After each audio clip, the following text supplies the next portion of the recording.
بسم اللہ الرحمن الرحیم۔ السلام علیکم۔ آپ دیکھ رہے ہیں میرا عشق پاکستان یوٹیوب چینل۔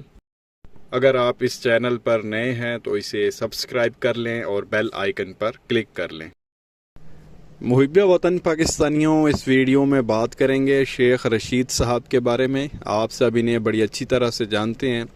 ہر محب وطن پاکستانی ان کو پسند کرتا ہے، ان سے پیار کرتا ہے، ان کی آواز سننا چاہتا ہے۔ بڑی وہ زبردست قسم کی یہ باتیں کرتے ہیں۔ پہلے دن سے خان صاحب کے ساتھ ہیں، خان صاحب کے ساتھ لائل ہیں، خان صاحب کے ساتھ کھڑے ہیں، خان صاحب کے حق میں یہ بات کرتے ہیں، محب وطن پاکستانیوں کے حق میں یہ بات کرتے ہیں۔ پیارے پاکستانیوں، جیسا کہ آپ کو معلوم ہے کہ آج اٹک میں خان صاحب وہ اپنا جلسہ کر رہے ہیں۔ شیخ رشید صاحب وہ بھی اس جلسے میں موجود ہیں۔ انہوں نے بھی وہ بڑی دھواں دار وہ تقریر کی۔ کروڑوں پاکستانیوں کے وہ آج شیخ رشید صاحب نے دل جیت لی، اور صحیح معنوں میں وہ چوروں ڈاکوں کی وہ چھترول کی گئی شیخ صاحب کی جانب سے۔ شیخ صاحب نے وہ زرداری کے حوالے سے بھی بات کی، بلاول کے حوالے سے بھی بات کی، اس طرح فضل الرحمان اس کے بیٹے کے حوالے سے بھی بات کی، چیری بلاسم بوٹ پالشی کے بارے میں بھی بات کی، اور خان صاحب کے حوالے سے بڑی امپورٹنٹ وہ شیخ صاحب نے اس جلسے میں بات کی اٹک والے میں۔ تو میں ون بائی ون آپ کو بتا دیتا ہوں۔ پہلے تو شیخ صاحب نے خان صاحب کے بارے میں کہا کہ جی میں خان صاحب سے کل ملا ہوں، اور خان صاحب نے مجھے بڑا کلیئر کٹ کہا ہے، نہ تو میں کسی کا فون اٹھاؤں گا، نہ میں کسی کا فون سنوں گا، نہ میں کسی سے ملاقات کروں گا، نہ ہی میں کسی سے بات کروں گا۔ مجھے صرف فریش الیکشن چاہیے، اور میں الیکشن کا انتظار کر رہا ہوں۔ تو بیسیکلی وہ خان صاحب نے بڑا شیخ رشید صاحب کے تھرو کلیئر میسیج وہ پہنچا دیا ہے پنڈی بوائز تک۔ نہ تو میں نے آپ لوگوں کا فون سننا ہے، نہ ہی آپ لوگوں سے کوئی میٹنگ کرنی ہے، اور نہ ہی آپ لوگوں سے میں نے کوئی بات کرنی ہے۔ اور اس حوالے سے 1-1.5 ہفتہ پہلے خبر بھی آئی تھی کہ خان صاحب نے وہ 2 بڑی طاقتور ترین شخصیت کے نمبر ہی بلاک کر دیے۔ خان صاحب کسی سے بات ہی نہیں کرنا چاہتے۔ تو یہ آج بڑا کلیئر ہو گیا، جو شیخ صاحب نے وہ جلسے میں بتا دیا کہ مجھے خان صاحب نے یہ باتیں کہی ہیں، میں نے کسی سے کوئی بات نہیں کرنی، مجھے صرف الیکشن چاہیے۔ اس کے علاوہ شیخ رشید صاحب نے وہ زرداری کے حوالے سے بھی بات کی۔ زرداری نے کل کہا تھا کہ جی یہ جو خان صاحب نے خط کا ڈرامہ لگایا ہوا ہے، کوئی خط آیا ہی نہیں ہے۔ اگر کوئی خط آنا ہوتا، کوئی مراسلہ آتا تو جو بائیڈن مجھے خود بتاتا، جیسے جو بائیڈن نا اس کے باپ کا یار تھا۔ تو بیسیکلی شیخ صاحب نے کہا کہ زرداری کہتا ہے کہ جی بائیڈن میرا یار ہے۔ ہائے، بائیڈن تیرا یار ہے، تجھے پہلے بتاتا ہے مراسلہ بھیجنے سے پہلے۔ بچپن میں نا وہ دونوں کہیں آپس میں بنٹے کنچے کھیلتے رہے ہو تم لوگ، کہ تجھے اس نے پہلے بتانا تھا ایک چور ڈاکو کو۔ اسی طرح سے شیخ صاحب نے وہ بلاول کے بارے میں بھی سٹیٹمنٹ دی۔ شیخ صاحب کہتے ہیں بلاول میرے دل دا جانی، اور انہوں نے جلسے کے دوران کہا کہ مجھے پتہ ہے اٹک کے جو لوگ ہیں کہ وہ بلو کے بارے میں وہ مجھ سے کوئی سننا چاہ رہے ہیں۔ تو بہرحال شیخ صاحب نے کہا کہ بلو رانی کہتی ہے جی کہ مجھے وہ مارشل لاء کی دھمکی دی گئی ہے۔ ایک آج آپ کہہ لیں کہ قومی اسمبلی میں یہ بلاول اپنا سو کالڈ خطاب تقریر کر رہا تھا، تو بلاول نے کہا جی کہ ہمیں مارشل لاء لگانے کی دھمکی دی گئی تھی تحریک عدم اعتماد سے 1-2 دن پہلے۔ اب مجھے بڑی حیرانگی ہوئی اس بات پہ کہ بلاول کہہ رہا دھمکی بھی بلاول کو ملنی تھی۔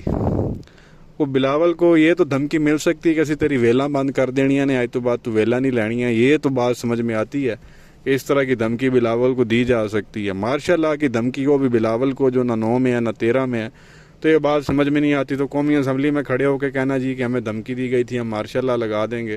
تو اب یہ پہلے اب تک فوج کی تعریفیں کر رہے تھے جب تک انہوں نے اقتدار میں آنا تھا۔ اب ان کو پتہ ہے کہ اقتدار اب زیادہ دن ہمارے پاس نہیں رہنا، اور ملک یہ لوگ چلا نہیں سکتے۔ آدھا خزانہ یہ 1 مہینے میں ملک کا کھا چکے ہیں۔ تو اب ایک بار پھر ان لوگوں نے اپنی توپوں کا رخ وہ فوج کی طرف کر دیا۔ آج بلاول نے کہا جی کہ مارشل لاء کی دھمکی دی گئی تھی، اور کل اس کے باپ نے کہا جنرل فیض کے حوالے سے کہ اس کو تو بیچارے کو کھڈی لائن لگا دیا گیا۔ تو اب یہ بھی فوج کے خلاف، آج مریم نے بھی فوج کے خلاف سٹیٹمنٹ دے دی، 2 دن پہلے شہباز شریف نے فوج کے خلاف سٹیٹمنٹ دے دی۔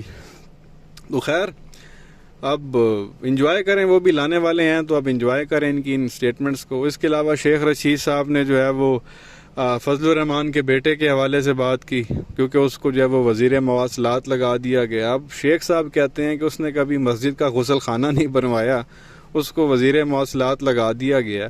تو میں یہاں پہ شیخ صاحب کو یہ کہوں گا کہ جب بلاول جیسے کو فورن منسٹر بنا سکتے ہیں، تو پھر فضلو کا بیٹا وزیر مواصلات بھی لگ سکتا ہے، کوئی بڑی بات نہیں ہے۔ ڈر مجھے اس چیز کا ہے کہ وہ وزیر مواصلات ہے، کوئی بدنامی ہوگی بھی تو ملک میں ہوگی۔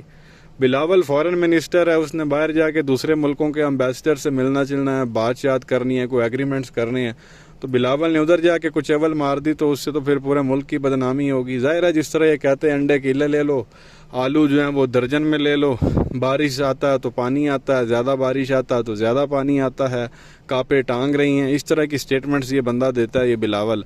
تو فارن منسٹر ہونے کے ناطے کہیں کوئی فارن منسٹرز کی میٹنگ کال ہو گئی کو 5-7 ملکوں کی, تو یہ اگر وہاں چلا گیا اور ادھر جا کے اس طرح کی ڈرامے بازیاں کر آیا تو نقصان کس کا ہوگا, بدنامی کس کی ہوگی, مذاق کس کا اڑایا جائے گا, پاکستان کا. یہ تو آ جائے گا, اس کا کیا, اس کو تو کوئی عزت بےزتی والا سسٹم ہی نہیں ہے. عزت بےزتی کو غیرت اس میں ہوتی تو کبھی بھی نواز شریف سے ہاتھ نہ ملاتا جس نے اس کی ماں کی تصویریں پھینکی تھی ہیلی کاپٹر سے.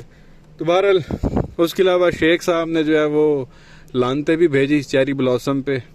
شیخ صاحب کہتے ہیں کہ امریکہ کو لگتا تھا کہ یہ چیری بلاسم پاکستان کو بچا لے گا, لیکن ایسا بالکل بھی نہیں ہے. 1 مہینے میں آدھا خزانہ ان لوگوں نے خالی کر دی ہے. 20-22 ارب ڈالر پڑے تھے جب خان صاحب گئے تھے, اور اب 10 ارب ڈالر رہ گئے ہیں.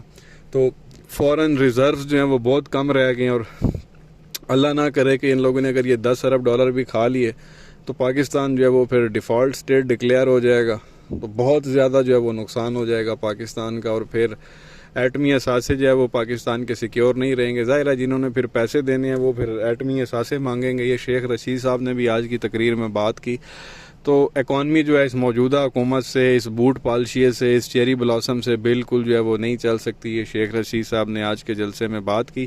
ساتھ شیخ صاحب نے جو ہے وہ نواز شریف کے حوالے سے بھی بات کی. شیخ صاحب نے کہا کہ یہ نواز شریف نے جو سارے چور ڈاکواں, پوری کابینہ چور ڈاکوؤں کی باہر لندن میں بلائی ہے, یہ بیسیکلی اس نے فوج کو میسج دیا کہ وزیر اعظم آج بھی میں ہوں, ملک کا کرتا دھرتا آج بھی میں ہوں. تم لوگوں نے وزیر اعظم تو میرے بھائی کو بنا دیا ہے, لیکن یہ آرڈرز میرے سے ہی لیتا ہے. تو بیسیکلی اس وقت 2 وزیر اعظم بنے ہوئے ہیں جی پاکستان کے. پاکستان میں ایک تو یہ شہباز شریف اور باہر نواز شریف. اسی طرح سے جو وزیر خزانہ ہے یہاں پہ مفتاح اسماعیل ہے پاکستان میں, اور وہ مفتاح اسماعیل باہر سے آرڈر اسحاق ڈار سے لیتا ہے. اسی طرح سے جو ہے آپ دیکھ لیں جو بھی منسٹریز ہیں وزیر پیٹرولیم کی, ایک یہاں پہ ہے ایک پاکستان میں, ادھر بیٹھا ہوا لندن میں. تو جو بھی منسٹریز ہیں اس کے 2 وزیر ہیں, ساری انسٹرکشنز باہر سے لی جاتی ہیں. اور نواز شریف نے بڑا کلیئر کٹ فوج کو بتا دیا کہ میں نے تم کو برا بھلا بھی کہا, تم کو گالیاں بھی نکالی, بھرے بجمے میں تم کا نام بھی لیا, اور اس کے بعد دیکھ لو ہم پھر بھی اس ملک کے وزیر اعظم اور باہر بیٹھ کے جو ہے ہم سارا کچھ چلا رہے ہیں. تم لوگوں نے کیا اکھاڑ لیا میرا, باہر سے 50 روپے کے جو ہے وہ اسٹامپ پیپر میں باہر آ گیا تھا ڈرامے کر کے, اور ابھی دیکھو ہم پھر ملک کے وزیر اعظم ہیں. باہر بیٹھ کے بھی جو ہے وہ کنگ ہم ہیں اور کنگ میکر بھی ہم ہیں. تو یہ شیخ رشید صاحب نے کچھ بڑی جو ہے وہ باتیں کی, اور ساتھ یہ بھی انہوں نے جو ہے وہ آپ کہہ لیں عوام سے کہا کہ 20 تاریخ کو خان صاحب جو ہے وہ کال دیں گے اسلام آباد آنے کی لانگ مارچ کے لیے, تو آپ نے جو ہے اس میں لازمی شریک ہونا ہے. یہ پاکستان کا معاملہ ہے, جان جاتی ہے تو جائے لیکن پاکستان باقی رہے. ساتھ اینڈ پہ جو ہے انہوں نے نعرے لگوائے.